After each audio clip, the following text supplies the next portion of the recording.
welcome to come in. Happy to have you. Awesome. So yeah, so when last we left last week, you guys, laden with treasure, had figured your way back to where the tunnels had first. Actually, no, I'm sorry. You guys got transported back to the start of the tunnels that you had followed to make your way to the glittering cavern or the gleaming cavern. At this point, my brain's a little fried. But you guys come out there and you're like, well, shit, what do we do next? And you're like, let's go back in and see if we can backtrack a little ways. And you quickly realize that the tunnel pattern has changed drastically.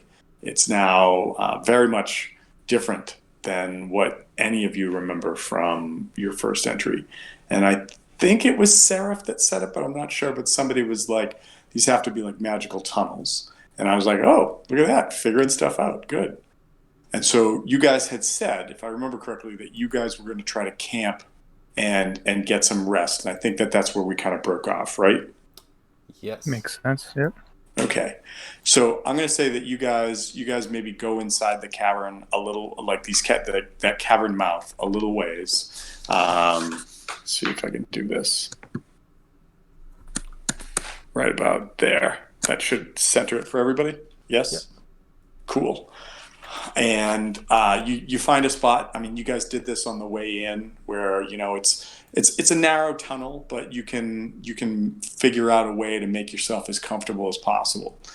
And you guys go through your normal rounds, but inevitably, all of you kind of doze off at one point or another.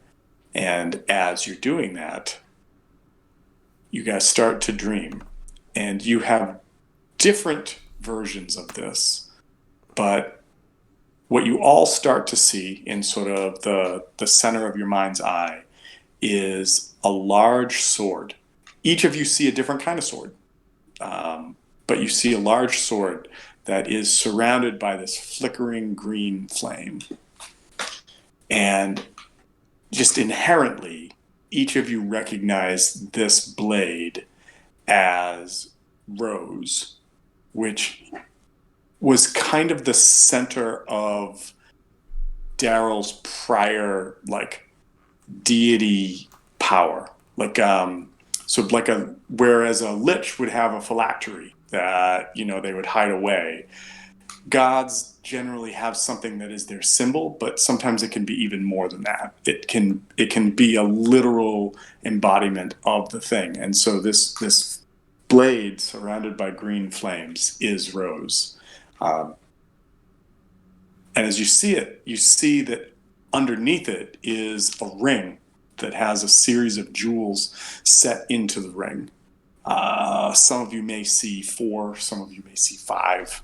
But the ring itself kind of rotates and spirals around underneath the glowing blade. And you can see that the blade seems to be giving this ring power, because otherwise why would it be doing anything?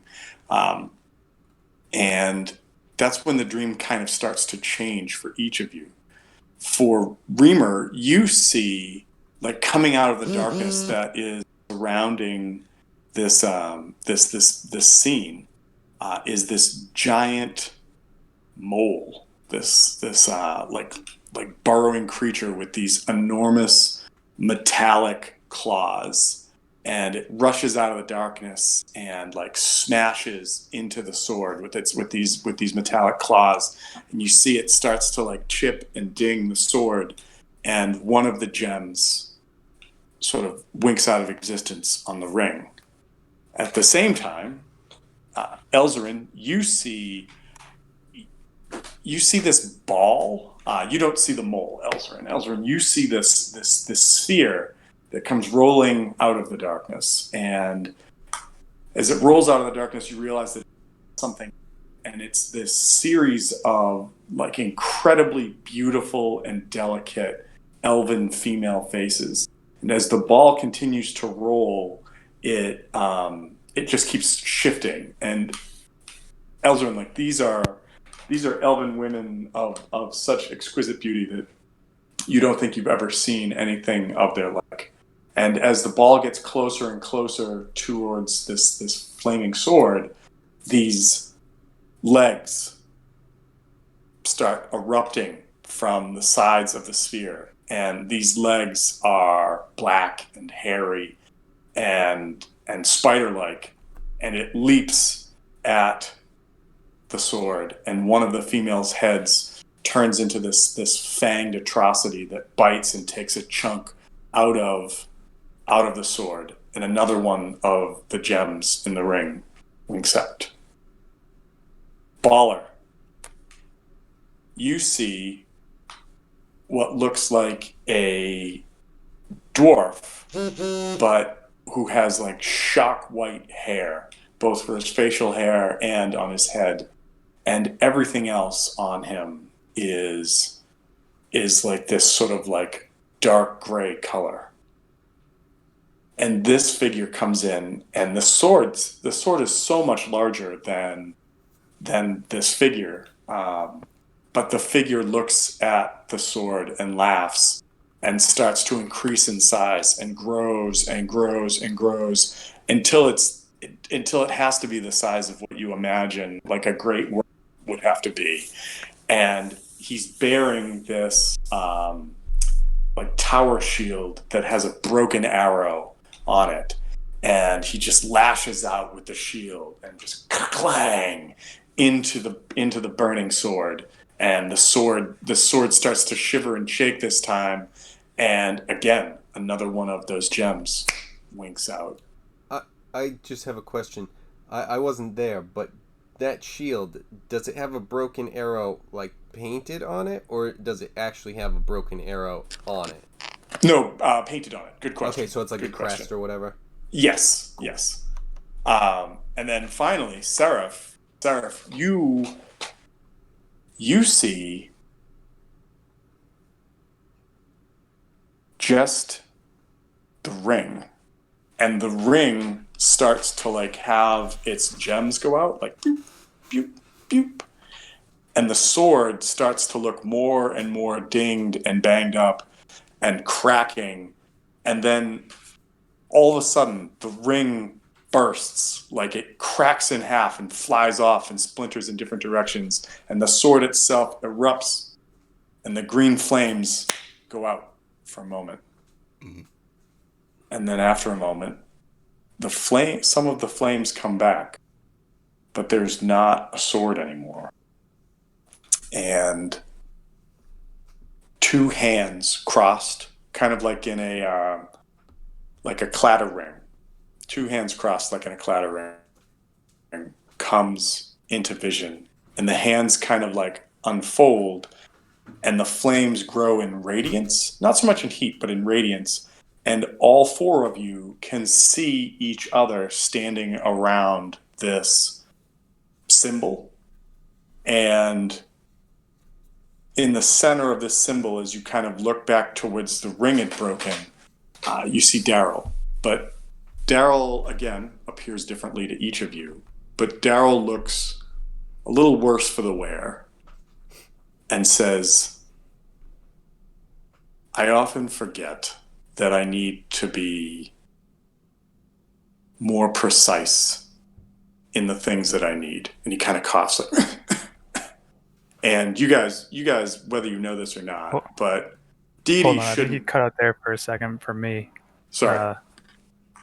So he looks a little worse for the wear. Worse for the wear. Yep. And he coughs, like he's like, I think I need to be more specific when I talk with you guys.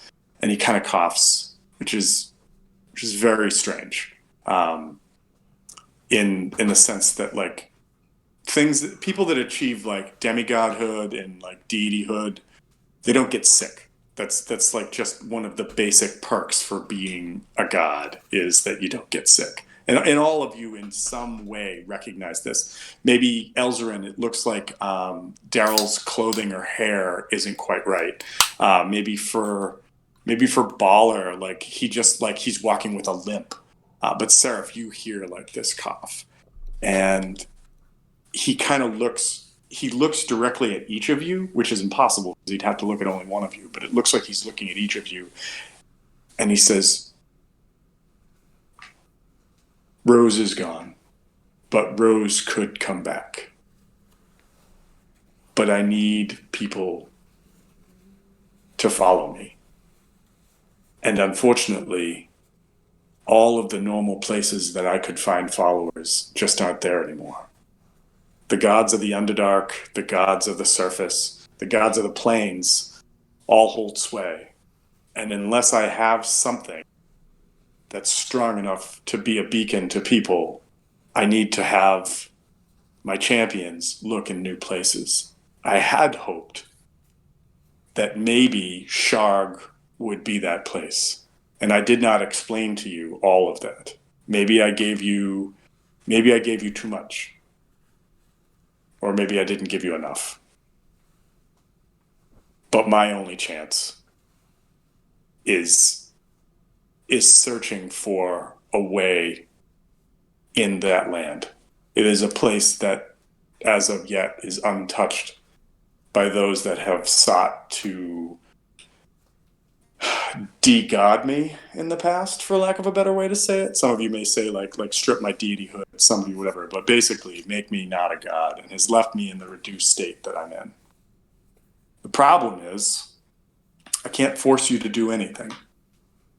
I mean, I suppose I could go the route of having you sign contracts, but that sort of defeats the purpose of free will and spontaneity and the ability to create on your own, which is some of the things that I cherish the most.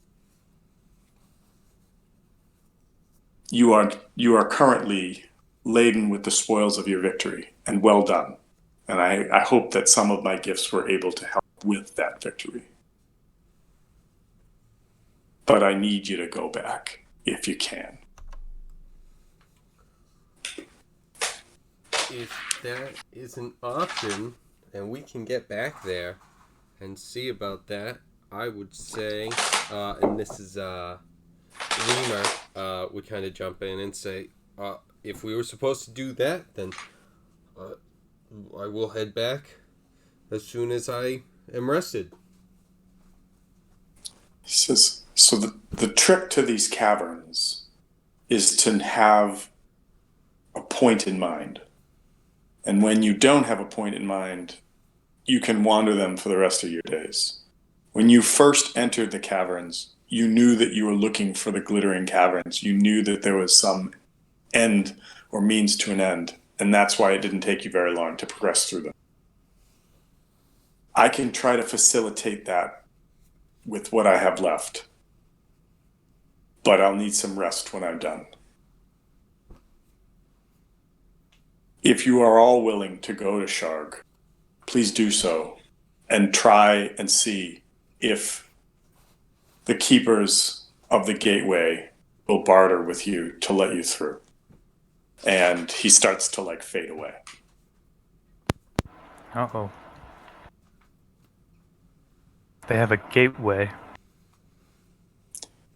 Well, you guys will remember that when you defeated the Guardian Naga, they offered you a choice. They said that we can either open the path to Sharg, or you can take what you can carry in treasure. Yeah, I mean... What do you think? Yeah. I think we still deserve the treasure. Well, I mean, I think we go back and then we see what happens. I mean, you challenge us. Challenge us. Again. And we see what happens when we get there. I don't know how they will open the gate, but we'll see if we need them to open the gate.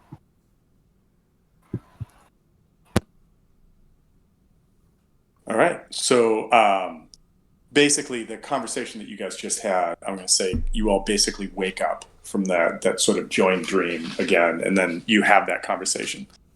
So the goal or the plan is to head back to the Gleaming Caverns. That's the goal? Yep. Okay, cool. Well, so before we get into that, there's something else that we should probably cover, because now you guys have rested. I had asked you guys to look at what moving up a level would look like. And so does anybody want what a level up for any of these 4 heroes looks like?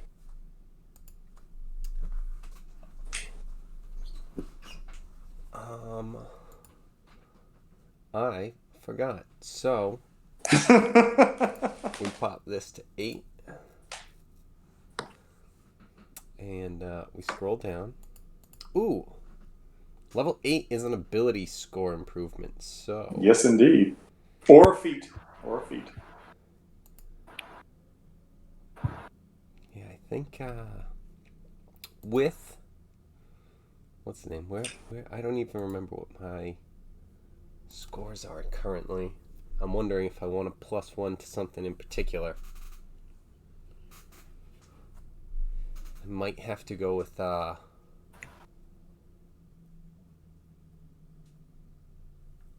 get myself a little bit stronger and more agile. So, Constitution and Charisma? Cool. All right. No, Strength and Dex. Yeah. Con and Charisma, I'm pretty good in. So, Strength will get me a +3, and Dexterity that'll even it out. So I'm at 0. Okay. All right. Cool. So that's. I'm assuming you're talking about Reamer. That is Reamer. Yes. All right. So where was that? Manage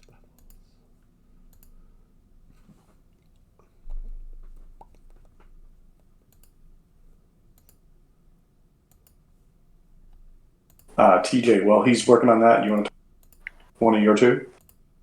Sure. With Seraph, he's gonna go with Heavy Armor Master, Ooh. Okay. which will reduce any bludgeoning, piercing, and slashing damage from non-magical sources by 3. And for Baller, he's just gonna get stronger and harder to kill, so Strength and Con. Okay. All right.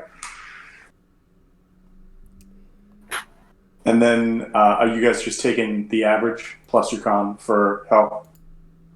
Yeah, I think so. It's gonna be 8.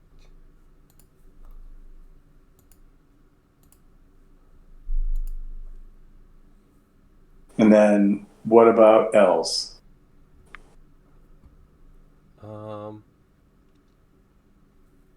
I might actually go with. Actually, I don't know if that's something. Quick level in Barbarian, just so you can rage. That does make sense. It's totally his style. So I know this edition has some sort of newly acquired rules for deities and whatnot that I'm thinking about. Some stuff from like D&D Beyond and whatnot. But in 3.5, most major deities were basically level 40 characters, and Talos, the god of basically like chaos and natural destruction, was a level 20 barbarian and a level 20 sorcerer. So that's like I just always imagine that being the ultimate goal for any spellcasting sorcerer is just to turn into Talos. So, I actually saw something that I liked with ranged spell attacks, ignoring half cover and 3/4 cover. So I'm getting a feat that is called Spell Sniper. Yep, So I've I read about ignore that. basically any sort of cover, and I am able to get a spell. So I choose Ooh. Eldritch Blast. Ooh. Can you cast Eldritch Blast if you're not a warlock? With this feat, yes. Oh, okay, cool. I'm able Cool, to get yeah. it and then use it. You can choose cantrip from any class. I thought on Beyond it had you choose like. So are you doing like warlock spells or? No, I just I chose, well, it says Spell Sniper and it says Bard, Sorcerer, and Warlock. I don't know if it still limits it from there. Oh damn! It's just because it's charisma. based. That's all. Yeah. Yeah, so Yeah. I don't know if it like changes that you can learn one that requires an attack roll, choose it from the Bard, Sorcerer, or Warlock. Yeah. So as long as it's the same, I think, as what I had, so that's why I'm able to grab that. Neat. Yeah. Yeah, that is pretty cool. And I think, yeah, when I cast a spell that requires an attack roll, the spell's range is doubled. Cool. Yeah. I hope that changes on the thing. That would be cool if it did that. Yeah. Yeah, it's still, instead of having to try to remember that. Yeah. Yeah, so like I It's- just go to like Fireball Bolt, and it says 240 feet. So that's Nice. spectacular. Pew pew. Okay. So cool. Gross, but cool. All right. So you guys wake up. You feel rested. You feel ready to go. You have new purpose. And I'd like people to give me a perception check. Where's that? Right there.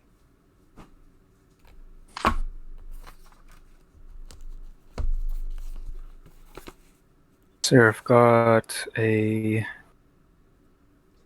15, Baller got a 9. Reamer, Els? Dice. Yeah. Right there. Okay, so Elzarin got in. What does that end up being? I think that's just a straight up 18. I don't think he gets any addition. Nope, 19. And then 21? Yeah, 21 for Reamer and 19 for Elzarin. Everybody gets up, kind of gears up, is getting ready to like tackle a day, thinking about what's ahead of them.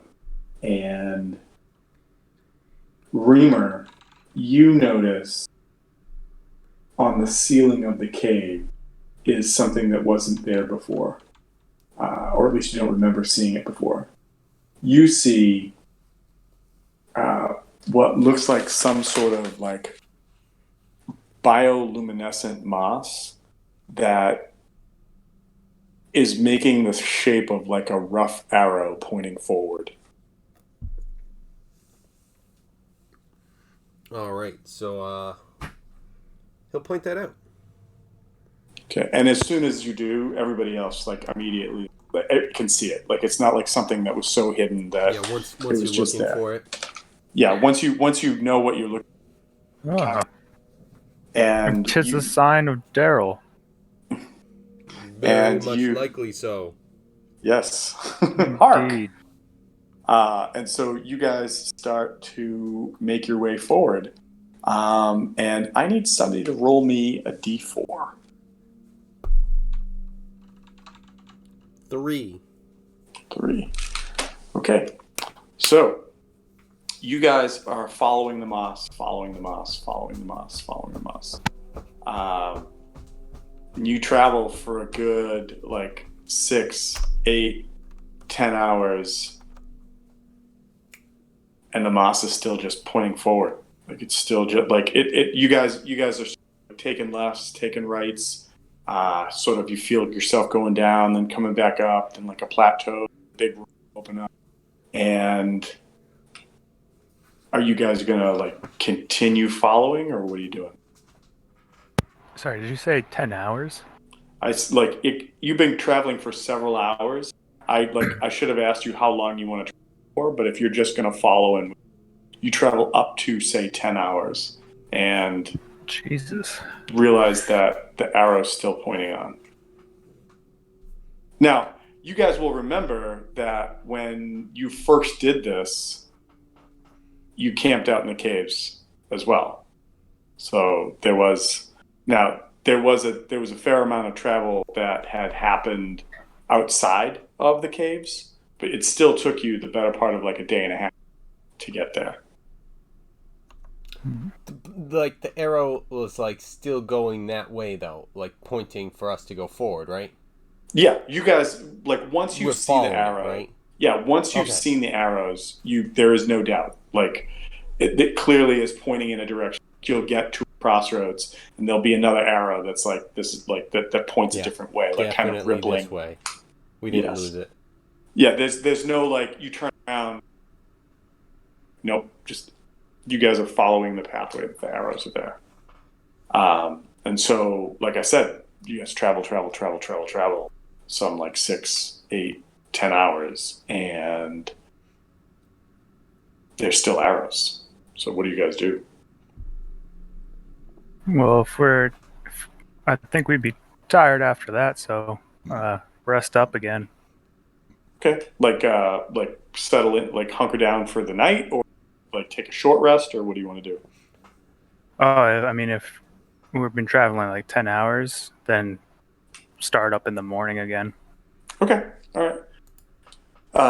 You guys like set up camp. Like you find a spot that seems relatively okay. I need somebody to roll me a D1 hundo, please. Okay.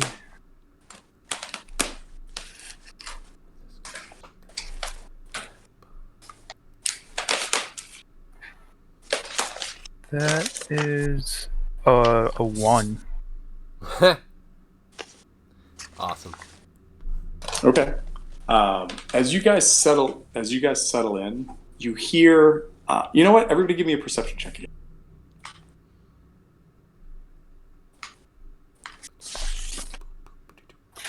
Right. There. That. Nope.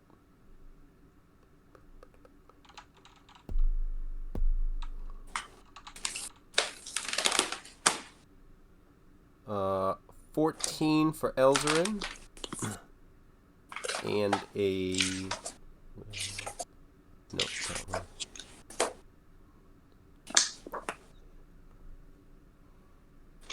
$19 for Reamer. Okay. How about Baller and Seraph? 16 Seraph, 12 Baller. Okay.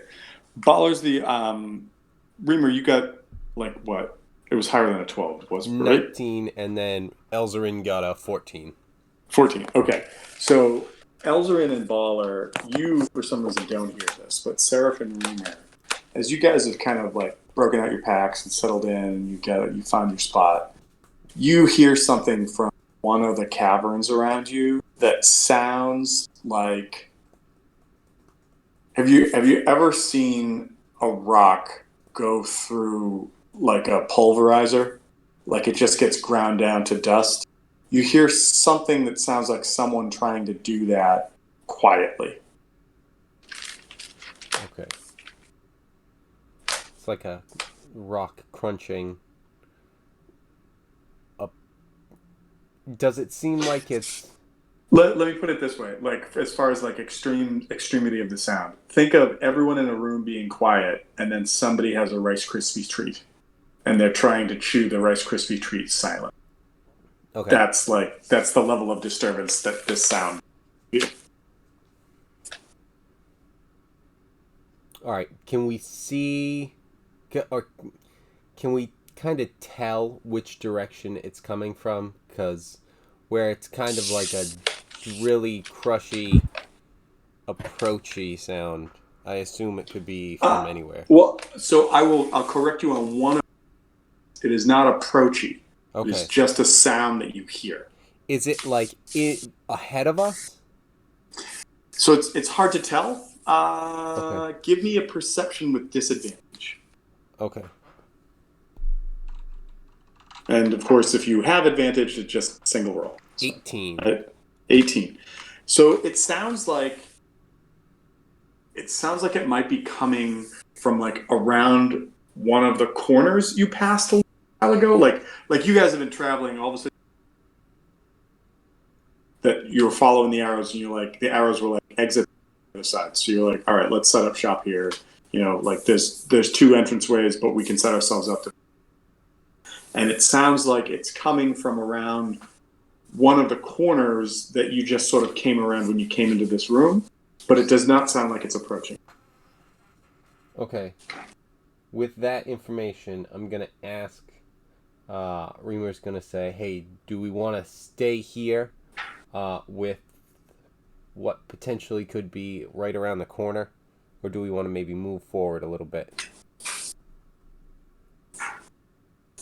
And again, this grinding, crunching sound is persistent. But again, it doesn't sound like it's getting any closer. It just sounds like something quietly trying to break rocks into dust, basically.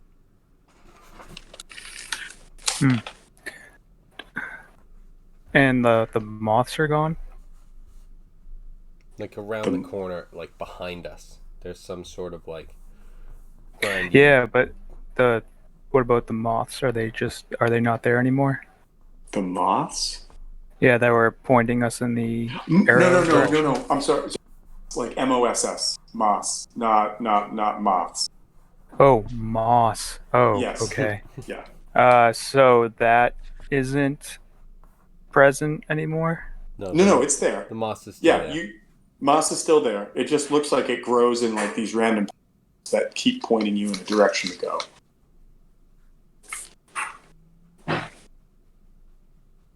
Okay. I will also say, I won't make.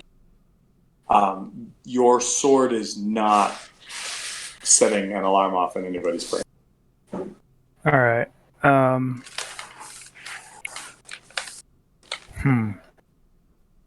But is the moss pointing towards the sound? No. So, Okay. so if you can think of like roads in like the path that you had been following, cavern that you kind of like went into this room, and behind you, like the passageway kind of broke off to the right and broke off to the left, but the moss was saying go into this room, and then the moss is saying like exit on the other side of this room, this like little cavern that you're in. So you guys came in here, decided it was a good enough place to bed. The moss was saying, and as you started to like set up shop and people started to put their head down, that's when Seraph and Reamer heard this sound. Okay.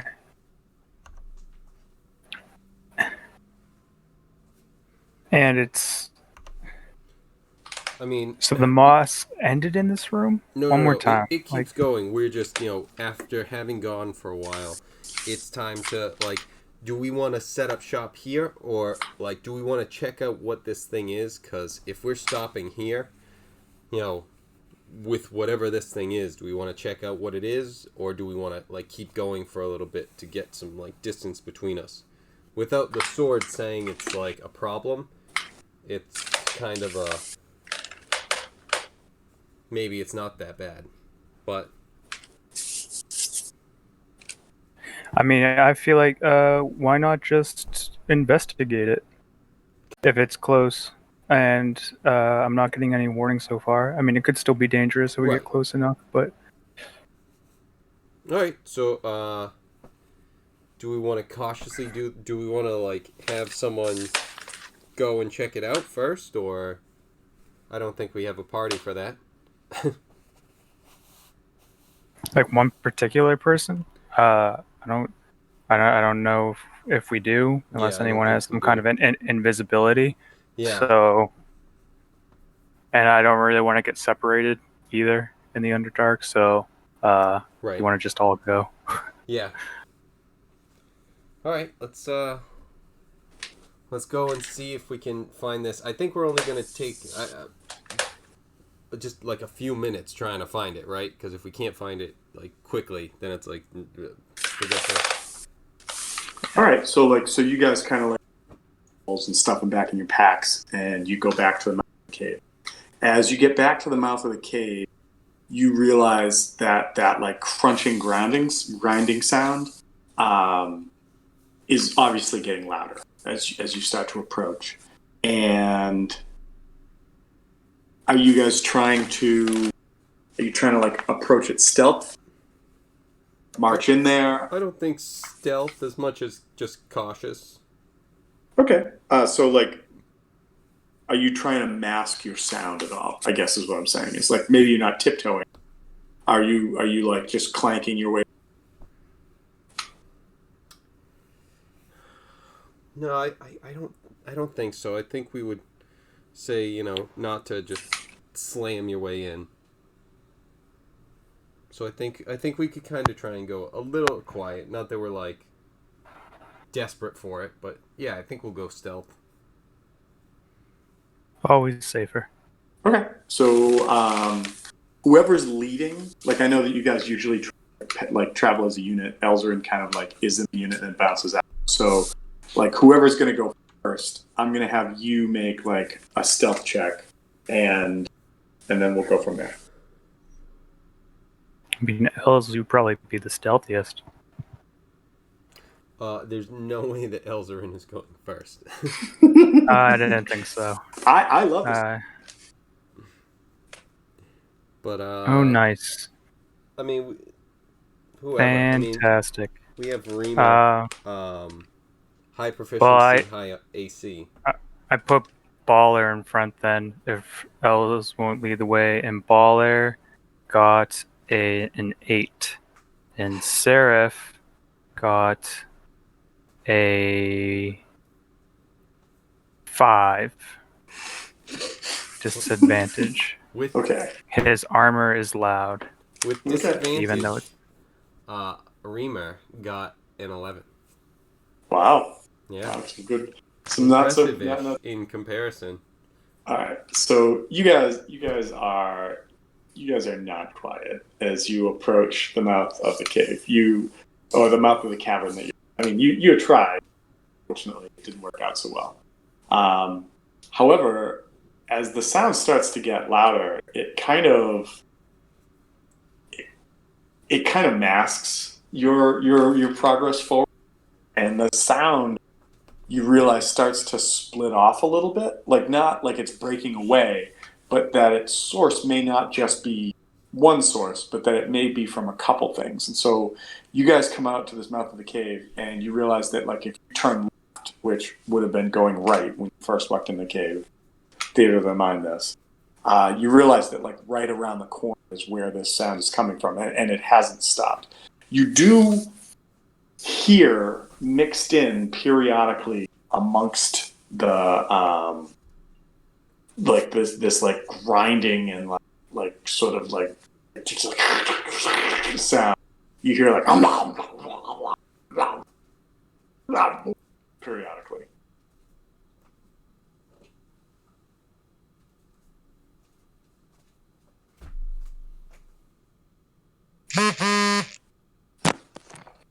It sounds like things eating things. It sounds like rocks being grated down to dust, and if you want to interpret that sound as something eating things, sure, that's what that sounds like. Well, what was the like thing then? Well, I don't know. That's what you heard. You don't know what it is. Okay.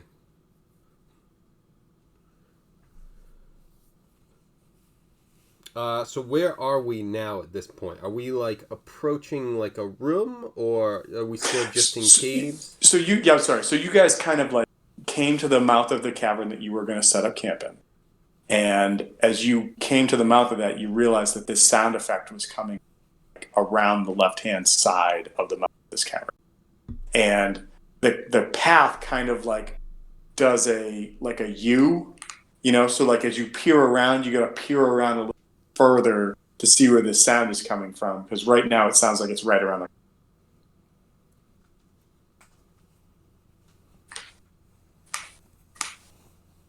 All right, is Baller peeking his head out? Yeah, sure. He's doing what he thinks is stealthy.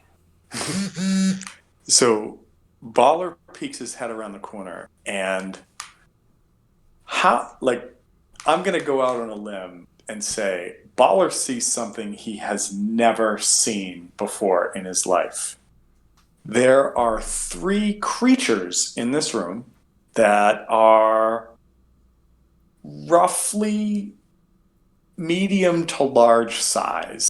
They stand about 7 or 8 foot tall. They've got 3 three-toed massive legs that come down. In the center of their chests, which is covered in this like rocky, like pebbly textured skin, is this large yellow eye with a black slit running down.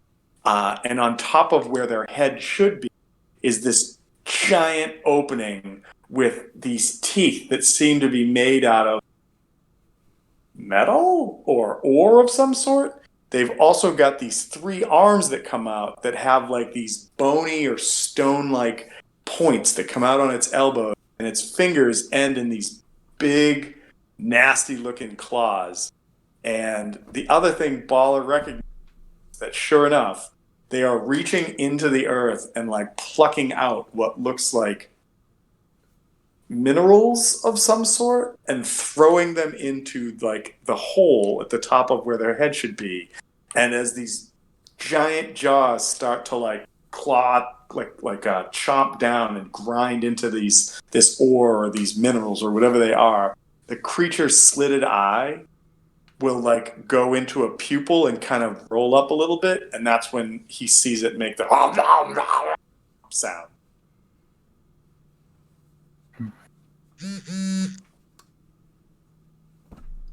All right, and this is definitely a creature.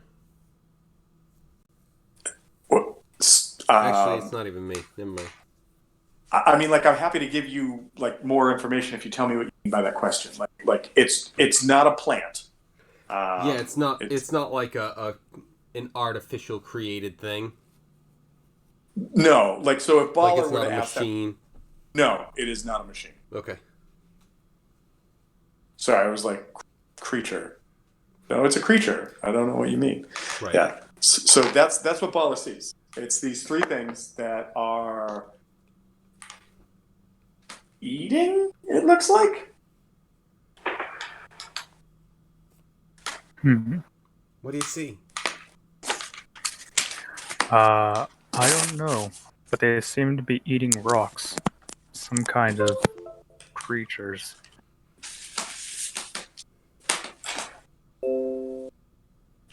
Are they Gorons? Gorons? Probably not. I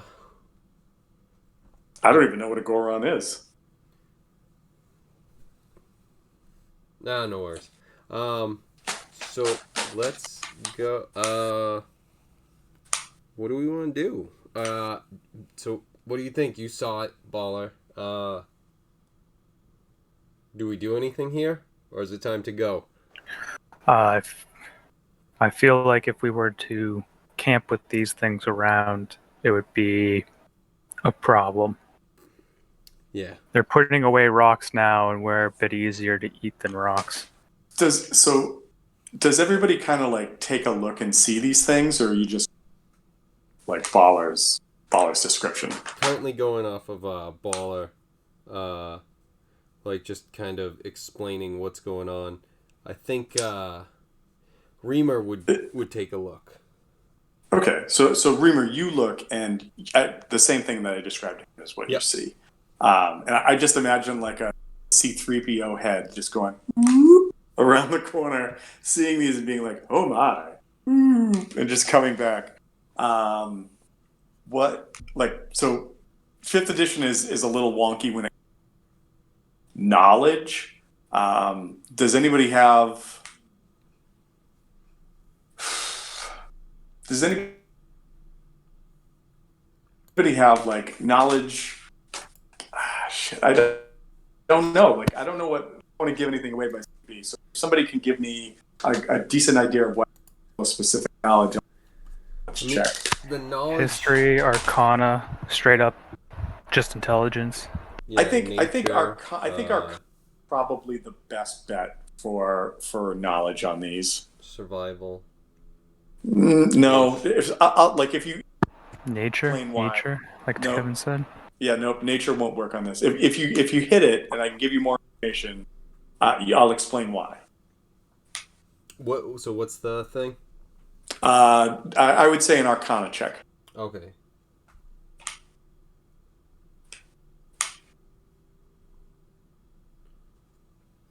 And again, like as you guys are like kind of like what to do, it's like and then like 14 for Seraph, 12 for Baller. Dirty 20 for Elzarin, and 2 for Reamer. So I just have a question. Baller can roll a knowledge arcana check. I mean, in 5th, I guess anyone can, but If it's he's not proficient in it. And if Oh. and if it's off of proficiency, only Kevin's characters can do it. So And Okay. only Elzarin can do it. So So Els, you've heard the description that Reamer and Baller have said. Do you kind of like take a look for a further glance, or do you just want to rack your brains with what they've said? yeah, I think Elzarin would. He'd probably.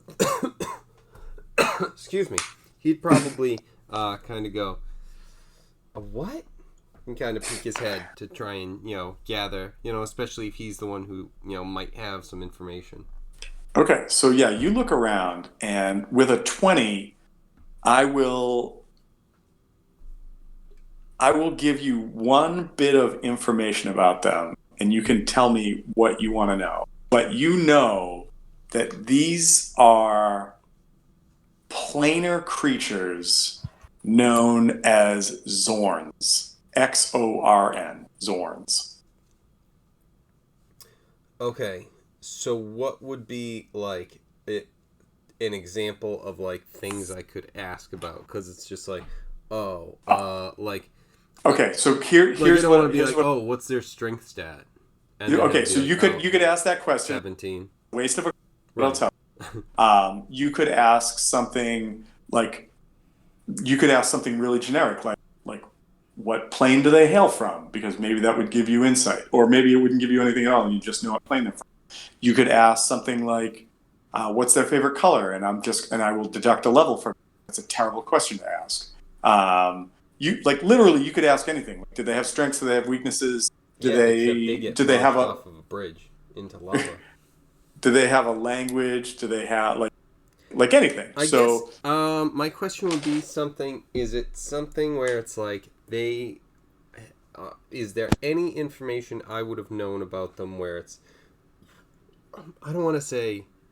I guess kind of like friendly and like approachable, or is it something where it's like these things are wild animals and they've never been tamed or anything like that? Okay, There's so no you want to know information like about are they hostile? Like what's their temperament? In general, like, are these things like they'll be like they're huge and they won't fucking give a shit about you? It's like, or it's like, no, if these things see you, they'll try and run, or it's like they'll defend their territory. Do I know like that about their like? Okay, I guess, yeah. nature? So what you stretch your brain back, and with a 20, if you had rolled higher than a 20, I would have given you a chance. But with a 20, you recognize that these are planar creatures that travel the plains searching for food. And that despite the way that they look, which if anybody wants to Google Zorn, you'll realize that these things look like no joke, but they are incredibly concerned with self-preservation. So if anything, they are the opposite of aggressive and less provoked. Okay. So Elzarin's gonna be like, look, I don't think we have anything to worry about. As long as we don't kind of spook these guys, we should be good. By the way, did anybody look up an image of a Zorn? if you would think so. What is it? A Zorn? Yeah, XORN. I want to say I've seen or something like that, where it's like, yeah. Okay. Oh, like it's definitely something that if it had made like a check about it, you'd be like, this is the worst thing I've ever woken up to. Get it. Right. It's like, yep. That's The one not from Marvel. Yeah, no, the not Marvel's. No, this is straight I was up. like, that looks interesting. I don't think he'll eat rocks though. And now this one definitely does that like seems more like a rock eater. It definitely looks like it's eating rocks and gems. Yeah. So, yeah. So that like you guys have found like a little pack of these that are just hanging out, just mawing down on whatever they found. So yeah, I think. Now, are they in like a big room or? It's sort of like a wide passageway, like a large like so the the passageways that you guys have been as you've been following the arrows. You know, sometimes it narrows down to like 5 foot wide, sometimes it widens up to like maybe like 15, Right. 20 feet across. And it looks like the passageway that they're in right now is probably something akin to that. So it's wide enough that they can stand like away from each other and all just sort of partake on whatever they discovered. And you actually notice like as some for a little bit longer now that as they reach into the stones, they're not digging. They're literally just like reaching into the stone and pulling out like ore or minerals or whatever and throwing it into their mouth hole. Okay, that's ridiculous. Well, I really feel that this is one get away saying mouth hole because that's what it has. It has a mouth hole. Absolutely. My thing is the fact that it's just reaching into the rock and just being like grab chunk. It's not like, oh, I have to dig into it. It's just like, no, what? I don't get it. What do you mean dig in? She's like, yeah, I mean like reach at it. Of course. It's like, oh, holy fuck. So Yeah, I these are mean, special little critters. like Elzarin clarifies, he's like, don't get me wrong, I'm not trying to fucking hang out and be friends with these guys. I just think that if we don't spook them, we'll be good. I think we can kind of hang out further down the cave mouth, but or the path. But I think we don't have to run away too far. Okay. And so with that, unless you guys want to try to do anything along those lines, you guys can easily just sort of like exit stage, come back around the corner, go back into that room that you guys had set up camp. And if you want to move a little bit further down the cavern, totally can do it. If you want to stay where you are, it's fine too. I think we should be good if we're, kind of starting to set up. We found a place. I think we'll be all set right there. All right, cool. All right, Right. so you guys, TJ, you're fine with this? Yeah, sounds good to me. All right, cool. So you guys have camp set up. No dreams tonight. No random interactions with deities. You wake up in the morning. The arrows are still there. They're still pointing you forward, and so you travel for, I would say, another 3 or 4 hours before. By the way, the other thing to recognize is that this time through the caverns has been an entirely different path than what you took the first time you were in the caverns. Right. So, like whatever the deal is with these caverns, you're definitely realizing that if you guys did not have like a concrete way of moving, that like as Daryl had told you, you didn't have, a specific drive to get to a location, you guys could spend all of eternity through these caves, and you can't help but think about that fire that you found way back when you first came into the caverns, and like an old burnt out campfire, and you're like, did somebody make it through, or are there still humanoids wandering through here lost? Who knows? So after another like couple hours, 3-4 hours, you guys come to a cave mouth that looked like a cavern entrance, and you see light coming from it, and it immediately looks like the entrance into the Glittering Caverns where you fought the Guardian. And so what I'm going to do is I think I'm going to move you guys back onto that map, and we will... Which map was it? That's that map. So I got to do this.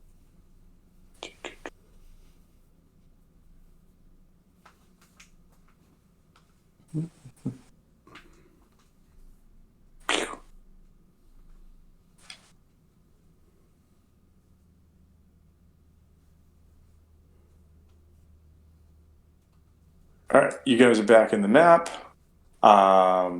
You guys, I know you guys are still on the map. I'm going to say that you guys reemerge back kind of where you had come through last time. And as you come in, you notice that all of the hooded figures are around the Naga's body that's right there. And actually, you can't see it. You just see that all the figures are kind of like standing over here and just below it over there on either side of the rocks. So what do you guys do? I'm just going to move you guys back over here. I think you guys still have control of your characters, but I'm just moving everybody back over. Yep. And so I haven't moved the hooded figures around, but basically they're all hanging out like over here, all around the Naga body. So what do you guys do? Approach them and Okay. tell them that we need passage to this new land. As you approach, you see that they're all focused in some sort of like ritual where they're standing there with their hands kind of out to the side. And again, you see that all of their hands, they raise them up, are humanoid, but like lizard-like, maybe. There's like a lack of fingers. There's a thumb, and there are like 3 fingers, but there is no small finger on these palms, and they seem scaled. And the other thing you notice is that the Naga's body that's lying there is reconstituting itself, like it's regenerating, and clearly all of these robed figures are either helping it or like chanting for it to come back. And so you approach and you say what to this scene? We need passage to this new land. One of the figures like wheels around, like he's like, oh, "You're back! No one ever comes back. What? Well, we're here again, and we need passage." And again, you can't see their faces, but now like several of the heads have all turned, and they're like, well, you can't be tested again. We need more time. I don't know. What do we do? And so like they all kind of like all of a sudden, and they kind of break into a huddle, and they're like, "What?" And you hear them like, "Oh, this. They did this, but like, I mean, well, I guess we could. We should go to the book." And so one of them like sprints off back to this building over here that that Elzrin exploded when last you were here, and you see that the building too is like starting to come back. It still looks really decrepit, is retooted a little bit, and a little bit of time goes by, and all of a sudden you, I think I've got it. And so it comes back out, and there's like this old dusty tome, and he looks at the 4 of you, and he says, "According to the rules, Party A, which is you, can be granted a second choice by Parties B, which is us, provided you are willing to forego the reward that Party A, again you, was given upon completion of the trial." It says it in the book. Nope. That's not how that will work.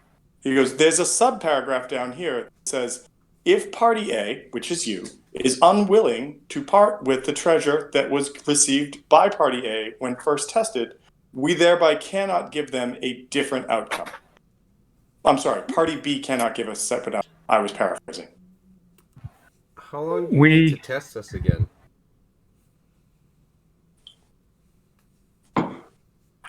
They go, well, he's coming back. Okay. but he won't be back for a couple days. All right. Well, then we're sticking with you guys. They're like, okay, it's going to be boring, but okay. In the meantime, we can train or something. Goku. Yeah, I mean, if Yeah, I mean, if we have this downtime until they test us again, because I don't want to give up this amount of gold that was vague and not really given an answer, but I know that we could pick up as many pieces as we want, and if I recall, there was platinum, yes, there was. and if that's the case, then we could carry as much as we could at the time. Where on my characters alone, that's 162,500 gold. Now, that's a question, though. Have you encumbered yourself? No, that's without encumbrance. Okay, which leaves you the inability to carry, correct? Yeah. Okay. Yeah, I'm thinking like if we're going into a new world loaded, that'll help us, I mean, I think one of the first things we're going to have to do is get a name for ourselves out there. Like a temple, and those things are not, cheap. I would just, yeah, I mean, I want plans with this, and I would be cool with just buying a guild hall, and then, So as like a couple days go by, I assume that this is a conversation that the four of you are in here, sort of like set up shop, right? Yeah, if it's something where it's like we can just go for testing again, yeah. Okay. Quick question: what do you guys have for rations? I have them recorded. And realize that you've used at least some again on your way.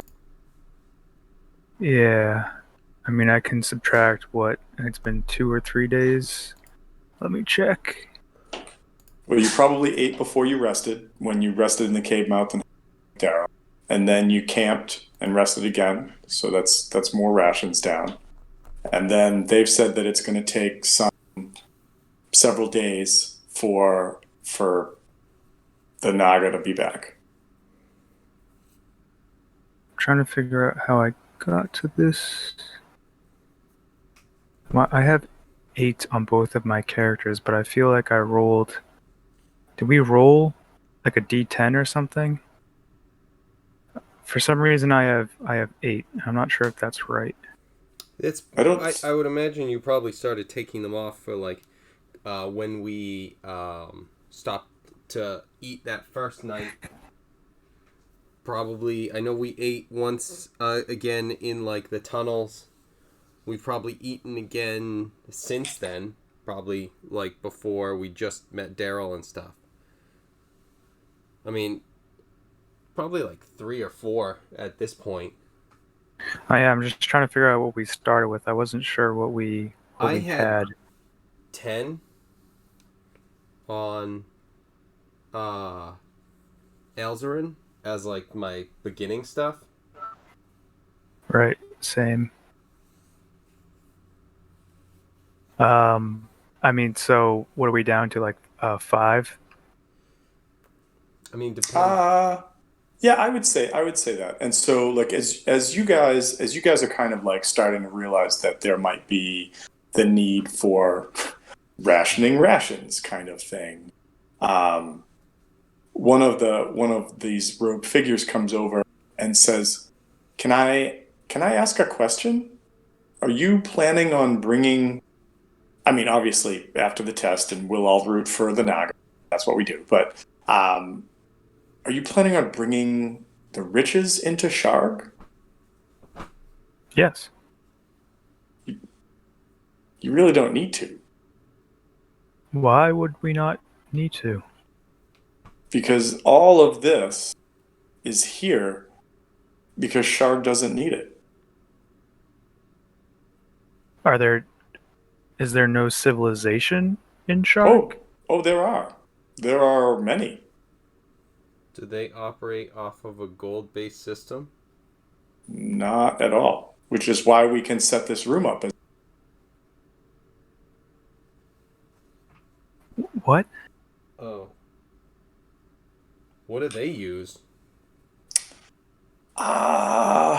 It's more of a. It's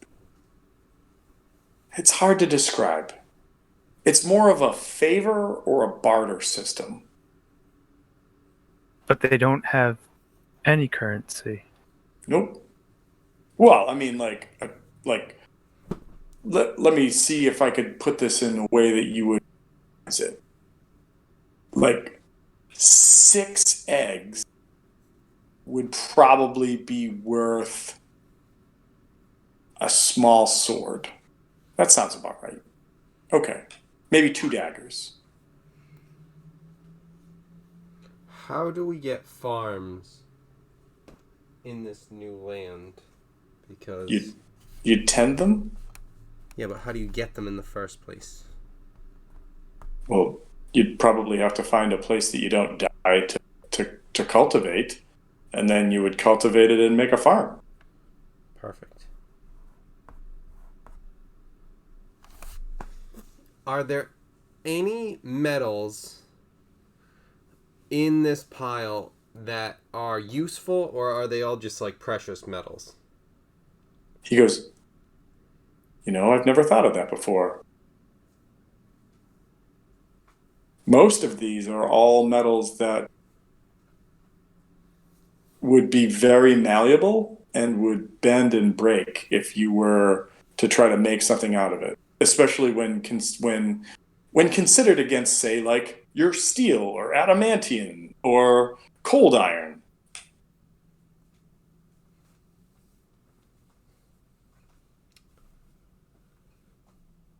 So, with this information, Seraph Baller, what are your thoughts? It sounds like a land of chaos. And I do have a suggestion. I can understand. You do have quite the haul on you. It would be possible, I suppose, for you to leave it here and wanted to come back and get it. You just have to come back and get it.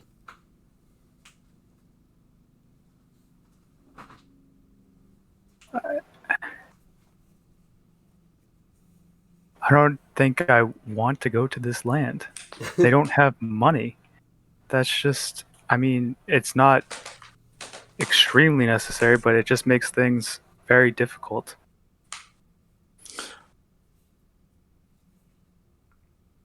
Well, I mean, Daryl did say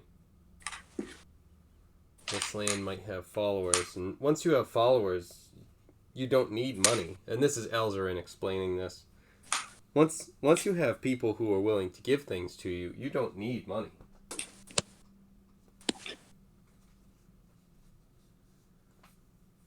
My brain hurts. Wait. TJ, does that mean your brain? Sarah's brain. Oh yeah. Yeah, no, like I'm straining. Good. I'm doing my job then. Good. So, Elzarin is going to say, if this is not the currency that is in power where we're going, I don't see any reason why we're going to weigh ourselves down with it at the moment.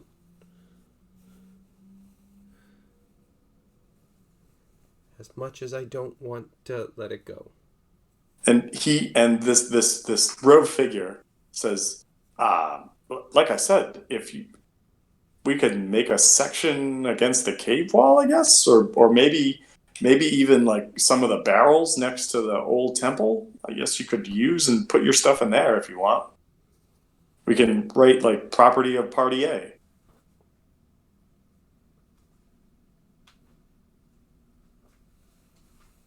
What do you think? I don't like it. What don't you like? I don't like that there's no gold in this new place. If we get gold, it's pointless. Well, then we'll get other stuff. It's, Like we said, it was 6 eggs for yeah, a but we short have sword. like this So reward all we have and to do everything, is get a farm, and get some chickens, and we're gonna be rolling in short this is swords.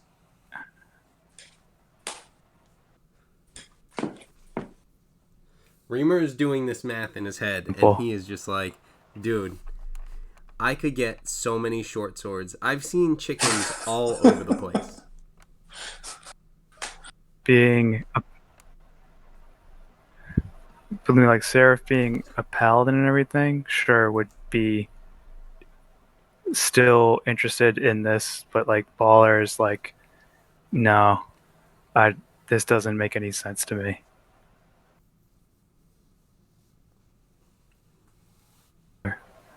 Even, I mean, like outside of game, I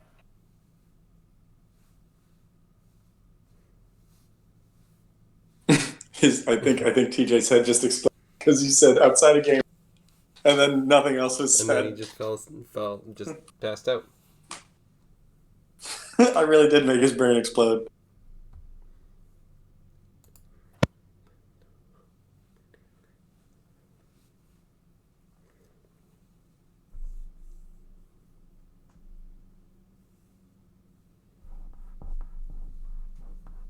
So you all right there, TJ? I mean, like, we had a choice before, and now we're just like undoing the choice, like bringing it to this new land, and then it just being worthless there. It just Well, so the choice before basically is enter into this new world, and that is your reward, or get the reward that you can use here in this world. And you guys chose the reward for this world, and that was your choice. You could do it. And then Daryl approached you and said, I still need your help, and I need you to go to that world. And all of you said, okay. And now you're back in this room, and they're like, I mean, you can hang out here and challenge the Guardian again and watch what happens and see what goes down. And you'll probably beat him and get into that world, but it's not going to do you any good there. It's just not. I follow.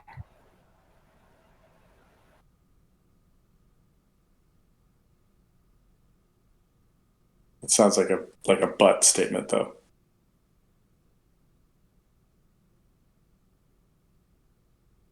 I follow that, and that this is just valueless there, but like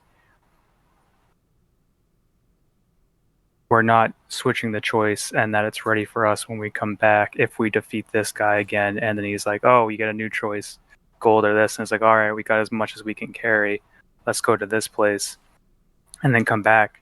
But there's no gold system in this new place. And I'm not saying that like as a surprise, but like I actually just don't like that at all. I'm sorry. Like, Understood. like how can we build or anything like that? How would we, get a place of operations here? How would we build a church?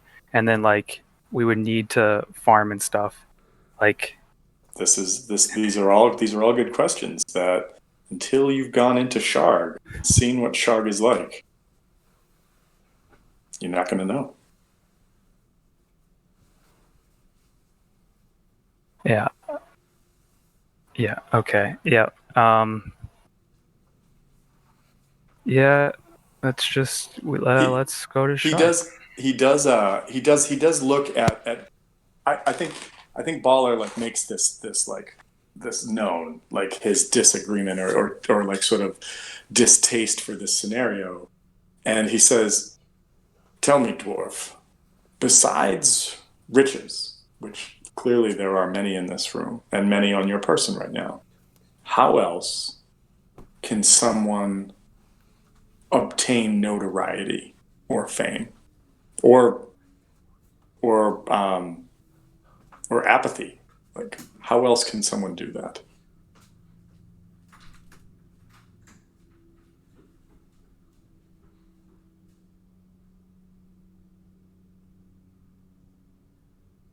I really hope everybody can go. You're saying that this place goes off of the honor code? Well, it works. So have you? So yes, yeah. There's a system in place in Charg that is based around favors and bartering.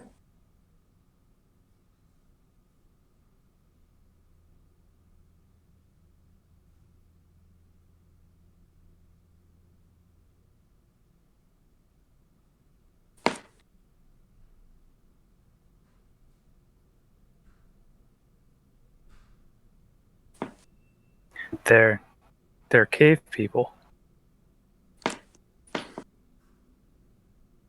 Some, That's what it Some. seems like. some not so much. All right. All right. So, you guys are gonna go to Sharg? Yeah. Okay. The figure that has been talking to you goes back and like sort of like talks to the group that are still sort of doing their chants around the who continues to reconstitute and come back every now and then. You see like the body twitch a little, and two of them break away and then stop and turn back and sort of like motion for you to follow, and they bring you down to here on the map. Can you guys see where I just brought you? Everybody see that? Right there? This rock. Yeah, there's two huge rocks right there. Yep. Okay, cool. Because that's not what I want to do. I'm gonna go to this, and these two dudes that are standing there like start doing a chant, and all of a sudden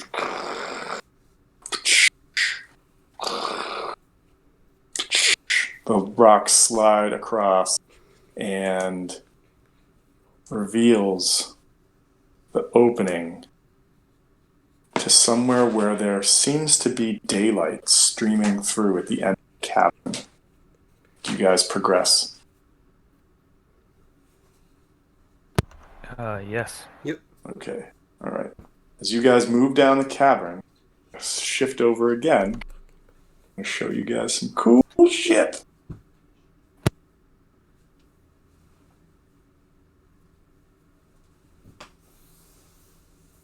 Bum, bum.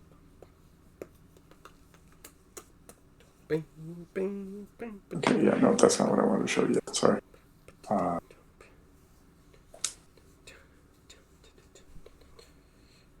Almost. Come on, Tom.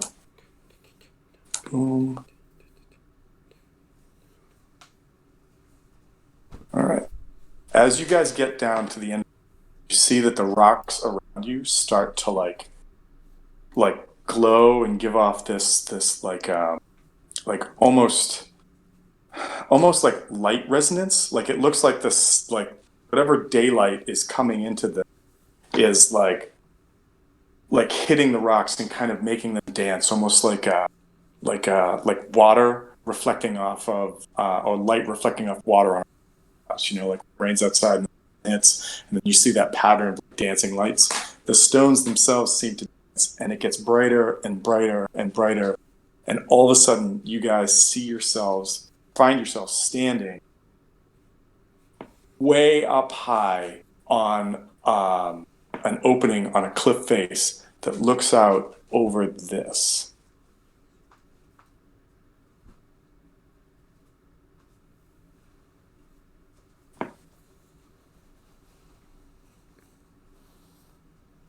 And what is it? Shift Z to make it big? No. Yeah.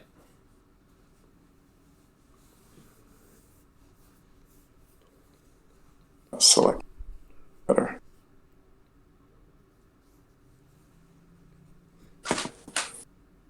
Is there a way to rotate it? Or is it going to be like that? I do not know. All right, so everybody just put your head on a swivel. And so this is what you see as you look out on this like cliff face. As you step closer to the edge, you notice that there's a trail that wraps down to the right, and it just sort of like disappears. In front of you, you see this massive like stepped plain of tall grasses, some like thousands of feet below you. To the right is a massive forest. To the left, some sort of like strange swampland. Like it looks like there's many rivers that have, as they sort of combined and roil and with each other. There's this like it just looks like the ground itself seems to change color.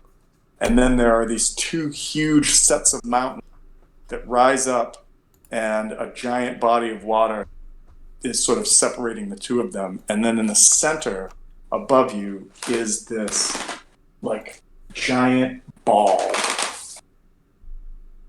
The massiveness of the space that is in front of you is incredible.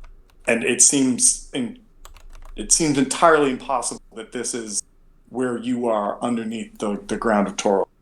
But even more impossible is that at the top of this space is this immense roiling ball of unknowable energy.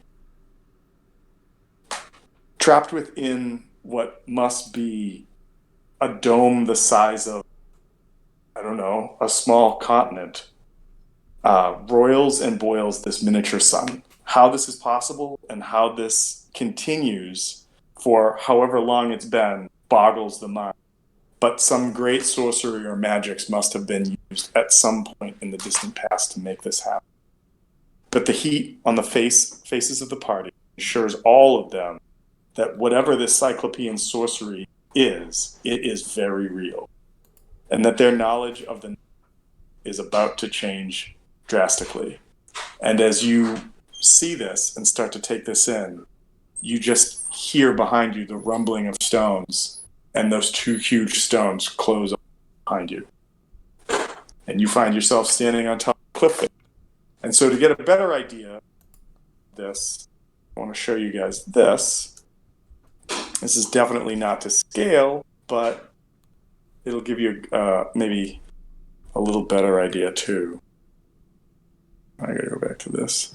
Is that the idea is that like in this space, like there is like clouds and it's upside down. That this massive red just is shining. It seems like perpetual in these lands.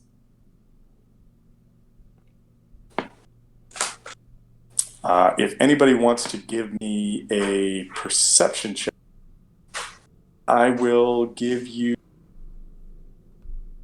a chance to maybe notice some things.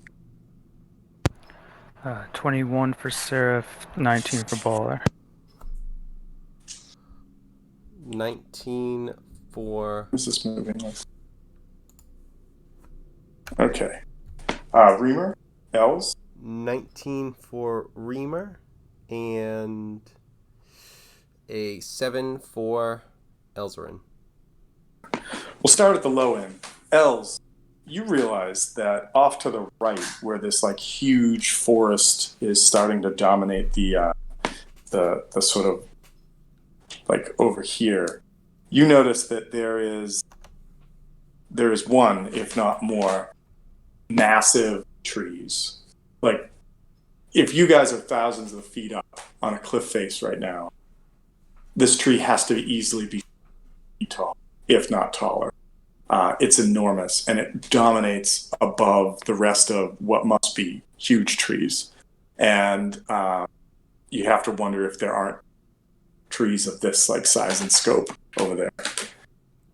Those who rolled a 19, you guys notice two things. One, you notice that over here, there seems to be some kind of massive smoke cloud that sort of roils out from behind, or rolls out, I should say, behind these like huge jagged peaks. You also notice that the two peaks or sets of mountains are different, whereas the ones to your left, the red and orange and black ones, are much more jagged and sort of vicious looking. The ones to the right are a little bit more rounded and softer, as if they'd been down. Anyone who rolled above a 19 notices that where this river rolls down through this area, there appears to be way out here some smoke, looks like. You can't tell, but it looks like possibly a symbol that there is some kind of industry or something way out there, maybe on the shore of this huge body of water that's right here. But to give you guys a better idea of where you're standing, let's do this. Let's find yourself standing there, and this is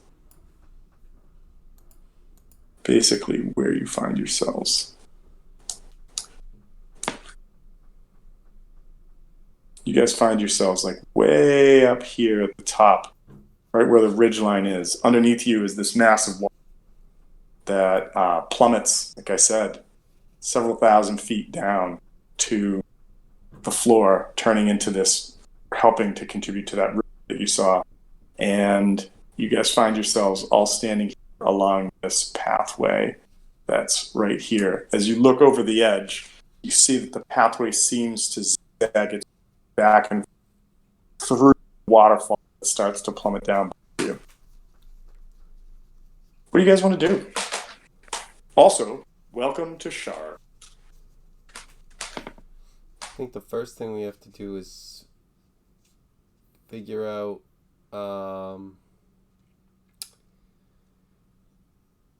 what's the word I'm looking for?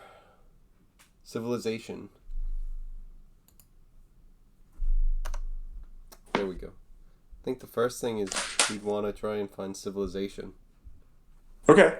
So the closest thing that you guys had seen to that was what had looked like, anyone who rolled a 20, and it was only that did, was that it looks like there was some sort of like smoke coming up on the horizon out. And that wasn't the smoke over the mountains. No, the smoke over the mountains appears to be like a natural phenomenon, perhaps. Okay. Yeah, volcano. Sounds like.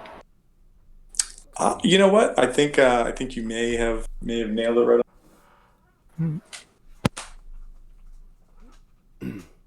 So I think, do we want to head over to what potentially is a what's it called? Towards some civilization?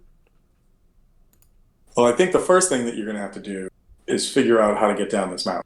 Right. But just like that's the direction That's we're the going to goal. be heading in. But yes, Okay. absolutely. Okay. All right. And if somebody wants to give me a perception to figure out just how far up you guys are on like the wall of this this like mountainside that's right here. And the only difference that I want to make clear is in the picture that I zoomed in that's over here right there's like open sky above it. What I did for you guys is like it just goes into like cave above you, you know, like it's just rocks into the dome that that I kind of described for you guys, right? Where there's like this huge magic sun just in the ceiling above everything. Does that make sense? Yep. Okay.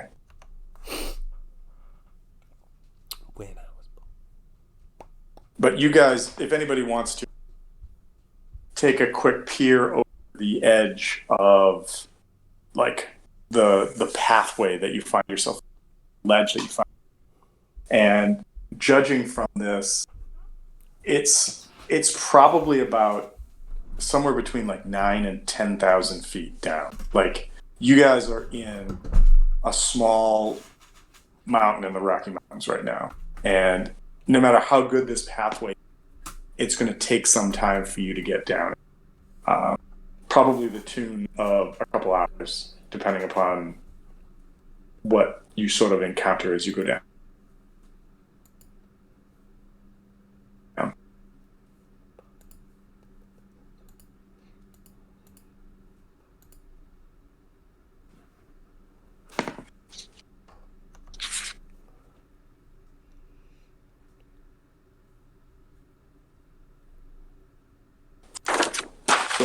I'm going to assume that you guys are sort of start making your way down the trail. Yeah, I was just trying Yeah. to That'd be see if I had anything safer. Okay. that might All make right. it easier, So but you guys start coming down back. It starts going back around.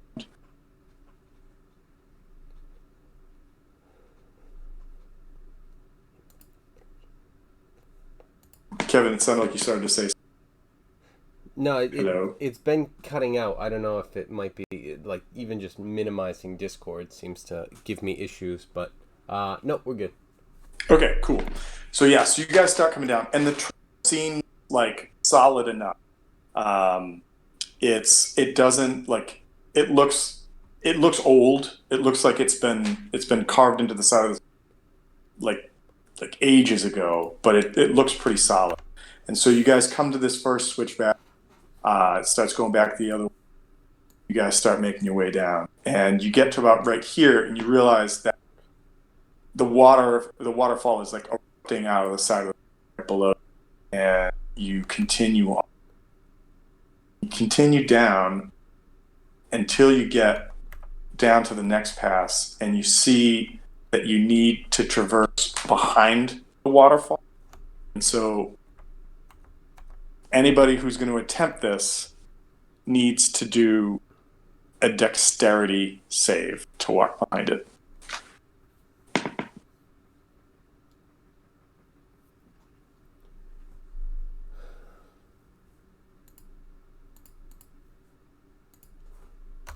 And this is a pathway that leads down there. Yep, it's the pathway that you guys have. It looks like part of the pathway, the entirety of the pathway is like behind the falls and above it. But it looks like because it's a stone and like dirt pathway that's underneath falling water, it's muddy and perhaps a little slippery. So Do we want to try and do that? I don't know if this is actually something that people do that works out that is something smart, but tying ourselves to each other.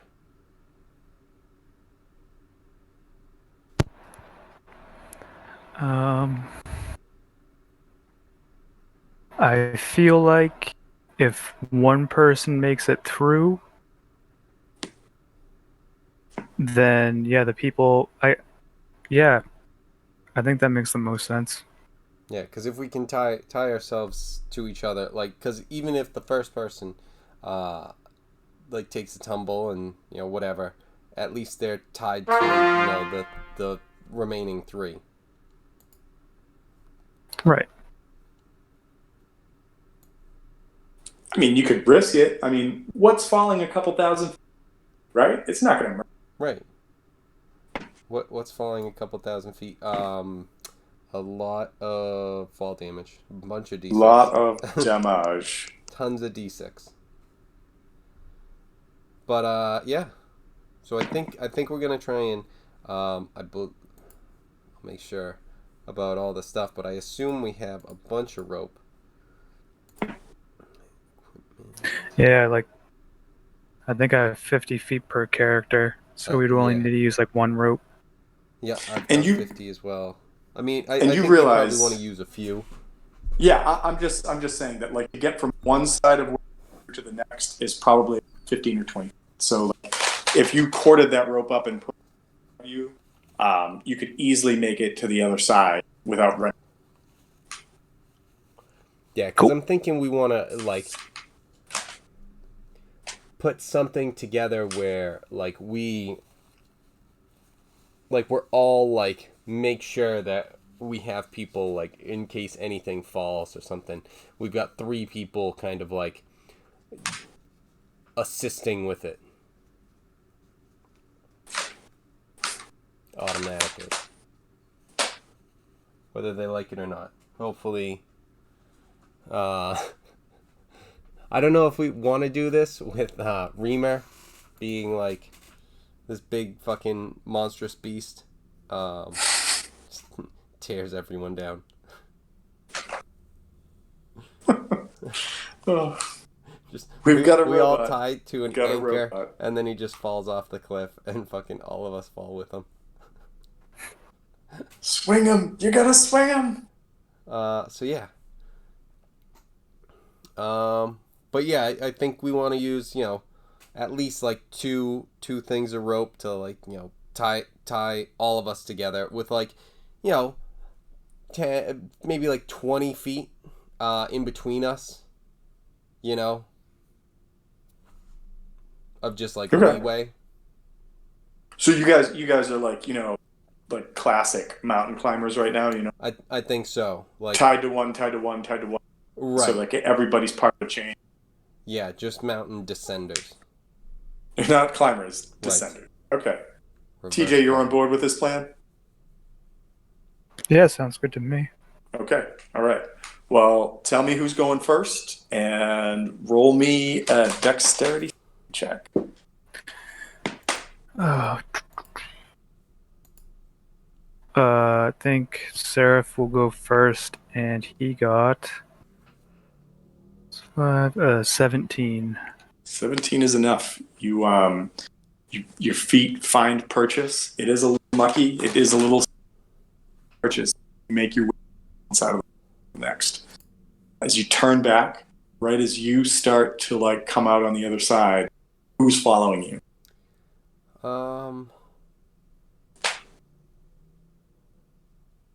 Let's go with I think Elzerin and then Reamer. Or maybe, Okay, Alright, so maybe the while other we're way making up around. the Reamer and then Elzerin. So Reamer's going second, Elzerin third, fourth is Baller. Sure. Okay. All right. So Reamer, give me a dexterity saving. Super. Oh shit. 18. Much to everyone's shock, including the DM, and you find it even more fitting and like safe footholds as you kind of make your way underneath the flowing water that's just like ripping by the left side of you as you walk underneath this. All right, you make it through. Seraph, Reamer, you're on one side. Looks like Elzerin is about to go on. Els, give me a dex saving throw. Alright, so that one roll a little bit better. So that is a 13. 13. After watching Reamer get through, you're feeling pretty confident, but right as you get almost out on the other side, your feet start to slip and you start to get pulled aside. I need Reamer or Baller to make a athletics check.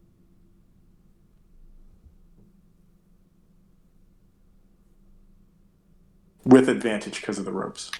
Either or. Yeah, either or. Like, actually, you guys can both if you... And, like, you don't have to aid. Like, you can both just do it. Because of the ropes.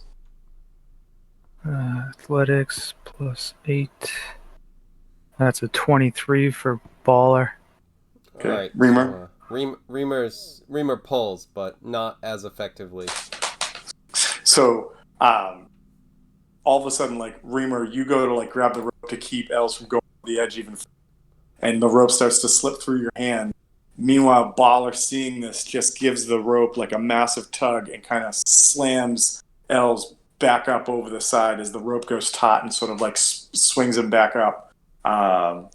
You give me one more... Yeah, give me one more dex save, Els.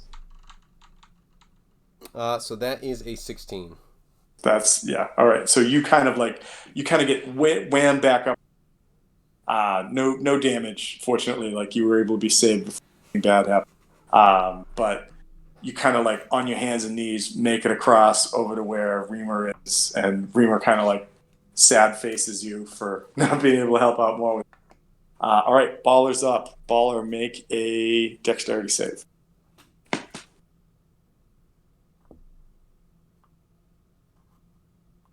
Uh, 16. 16 is enough, and you come across unscathed. All right. So you guys make it to the other side. Do you stay like tied to each other? Do you like break it off? because you're I not think going if we're underneath still again. climbing, the plan is to stay tied. If we get to like an open area where it's not as like much of an issue, we take it off. But I don't think Okay. there's any reason to take it off currently. Okay, cool. All right, so you guys progress down the slope further, and sure enough, a ways down turns into another switchback, and you start coming back.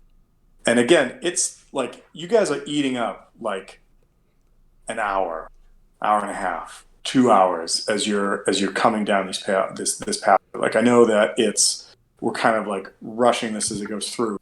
I just want to like sort of impress upon the amount of space and time it's taking to get down this face. Mm-hmm. And so you come back around again, and this time you see that where the path goes behind the waterfall, there is this large chain that has been that's been like connected to the wall. So there's a thing to grasp. So this time, as you can roll your dex saves with advantage. Cool. However, you'll also notice that the mouth of the water, as it's coming by, is getting larger.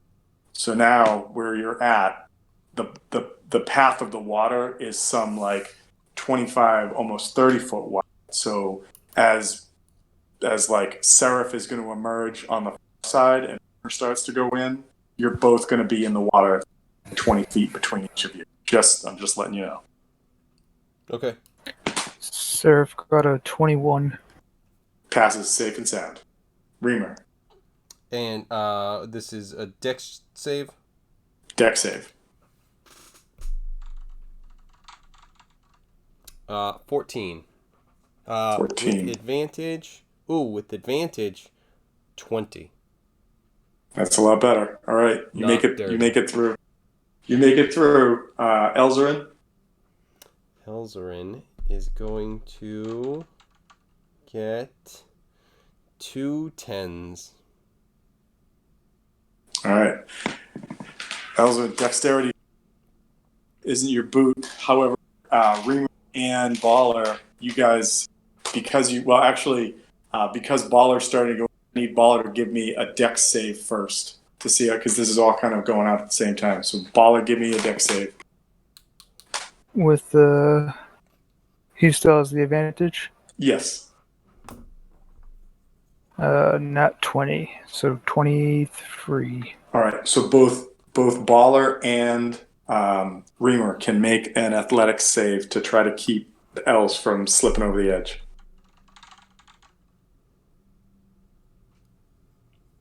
Hope it's you.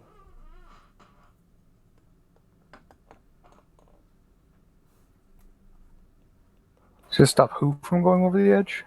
Elves, because Elzarin. elves slipped.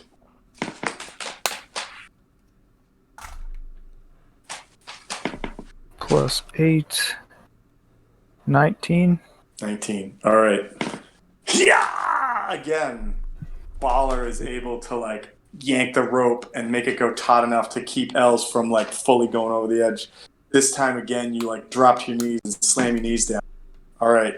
I'm gonna need Els to give me one more save. Oh, that's weak. That's worse than before. Okay. So right now, Baller is like under the waterfall as well with you. For this one you still have enough space.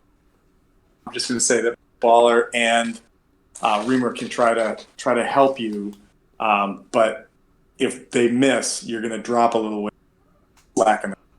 So roll an athletics to try to keep Els from going off again. And this is who's rolling this? Reamer and Baller.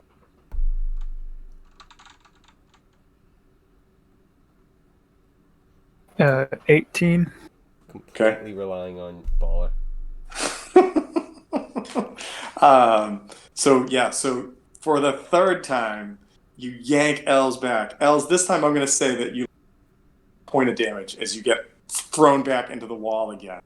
And what do you want to do? Like, I feel like you're pretty shaken up. This is twice you've almost gone over the edge just here.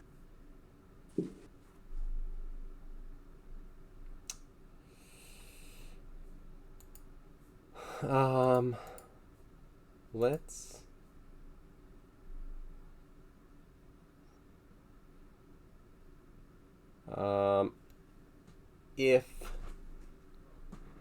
If it's something where what's it called?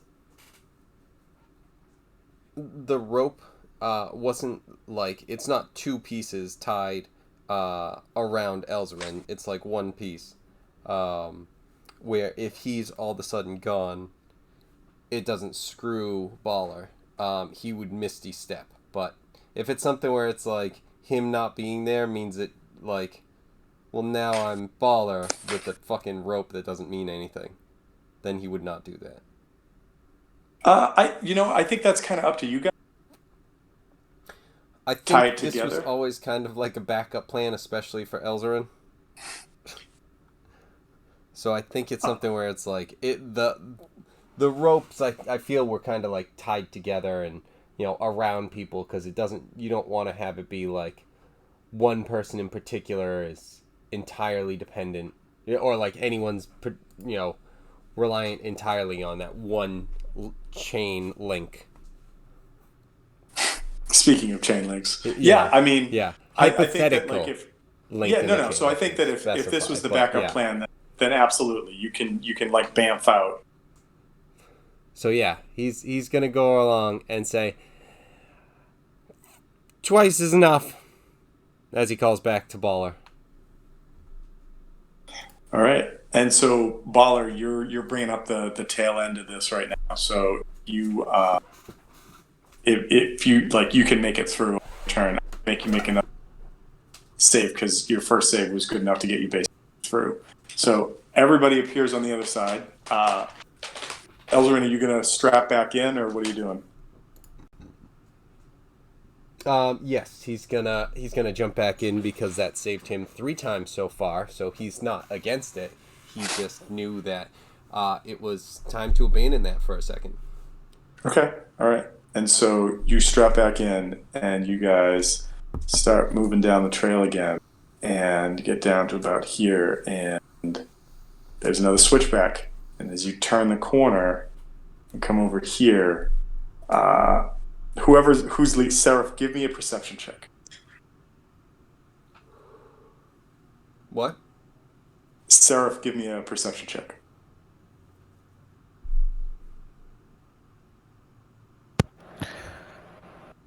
Uh, 7. 7. All right. You're walking. You're looking at the fall coming down in front of you, and you fail to notice that as you get down the path a little ways, the path just drops out from underneath you. So give me a dex save.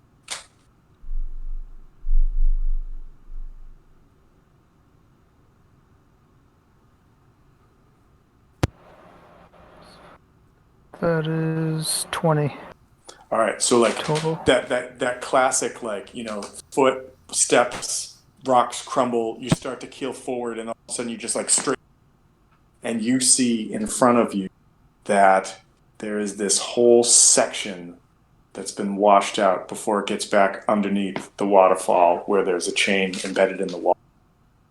There are some bits of rubble and stone that are spaced out periodically. The first one's maybe about, they could be maybe about, I don't know, 7, 8, 9 feet away.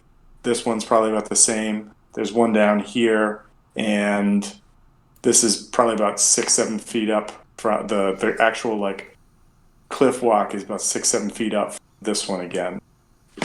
Seraph, you're the first to come up on this. What do you want to do?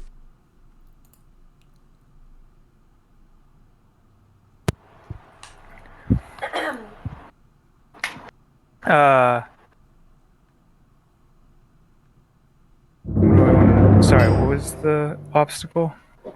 So the path has basically like washed away. It's non-existent here. for a span of like, I would say 22 feet. And then there are bits of like stone that are jutting out from the wall here. There's one right there. There's one right there. There's one right there that that you could potentially try to this.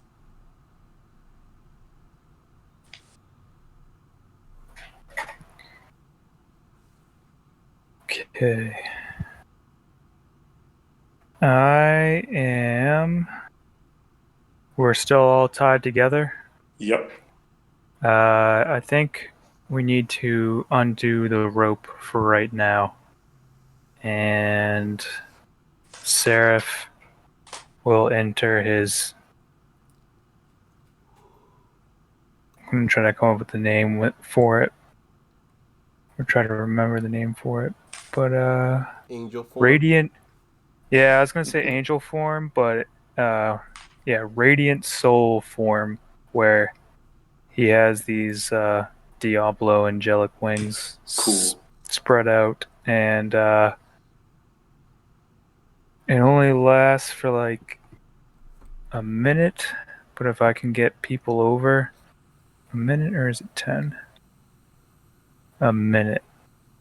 I want to get Okay. these people just Well, flying as fast as I can over to this side. Well, let's do it like this. So if you pick a person up and carry them over, that's a move action. Well, it's an action and a move action because you're going to pick them up, move with them, and then put them down. And then you come back. And so if that's going to be round, it'd be 1, 2, 3, 4. How many? You could do it. You could do it because it's 10 rounds in a minute, right? 10, yeah, I think so, yeah.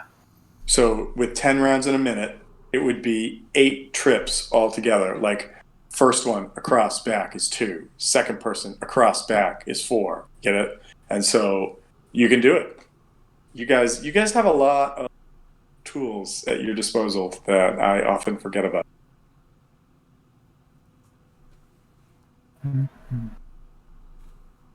And so with about a minute, well, probably about with about 10 seconds remaining, or 12 seconds remaining, you're able to, with this angelic or radiant soul form, get everybody across to safety.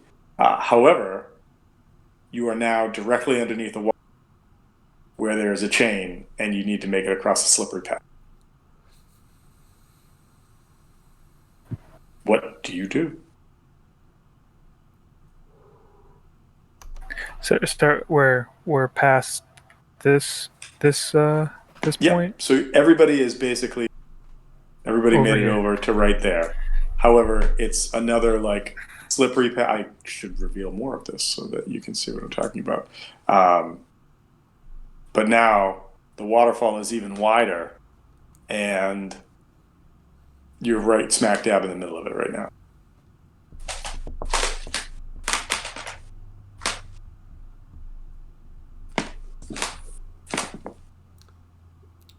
Do we want to tie back together?